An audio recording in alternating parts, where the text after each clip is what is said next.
స్పీచ్ని start చేయబోతున్నాం. ఏమాత్రం ఆలస్యం చేయకుండా మా మాస్ మహారాజా రవితేజ గారిని మాట్లాడవలసిందిగా రిక్వెస్ట్ చేస్తున్నాం. ఫస్ట్ ఆఫ్ ఆల్ మీ పేరేంటండి? శ్రవంతి. Hello everybody. మీరు కూడా చాలా ఎనర్జెటిక్గా ఉన్నారండి. ఆ వాయిస్ మొత్తం అంతా సూపర్గా ఉంది. సో ఎలా ఉంది ట్రైలర్? ఎలా ఉంది మీకు? అంటే ఈసారి సరదాగా పండగకి గోల్ చేద్దాం, అందరం బాగా ఎంటర్టైన్ అవుదాం. అండ్ ఈ సంక్రాంతికి ఏంటంటే ఇది ఒకటే కాదు, అన్ని సినిమాలు ఎంటర్టైన్మెంట్ సినిమాలు. So full entertainment. ఈ సంక్రాంతి టోటల్గా ఎంటర్టైన్మెంట్ సంక్రాంతి అవుద్దని నా ప్రగాఢ నమ్మకం. So thank you so much. And ఇందాక క్వశ్చన్స్ వేశారు కదా అందరినీ మీరు. నేను ఎవరిని కాదు, ఒక్కరిని ఒకే ఒక క్వశ్చన్ వేస్తాను. మూర్తి గారు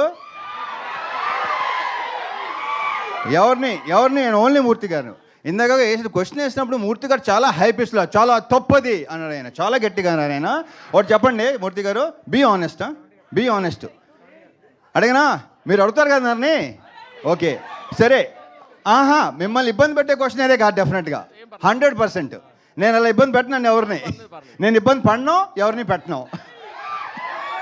మూర్తి గారు పెళ్లి తర్వాత అలా చేయడం తప్పు అన్నారు. తప్పే. ఇప్పుడు ఆనెస్ట్గా చెప్పండి, పెళ్ళికి ముందు మీ గర్ల్ ఫ్రెండ్స్ ఉన్నారు లేదా? పెళ్ళికి ముందు ఉన్నారు ఎంతమంది? ఆయన ఉండండి బాబు ఒక నిమిషం. సార్ ఇప్పుడు ఎక్కడ నేను రివైండ్ చేసుకుని లెక్క చెప్పాలి మీకు చెప్పండి. ఏంటిది? నేనేం నా స్వీట్ మెమరీస్ ఆటోగ్రాఫ్ లాగా ఇప్పుడు నేను మొత్తం లెక్క తీయాలి కదా. ఇప్పుడు నచ్చారు, సూపర్. మన ఇద్దరు పక్కన మాట్లాడుకుందాం తర్వాత. Okay thank you.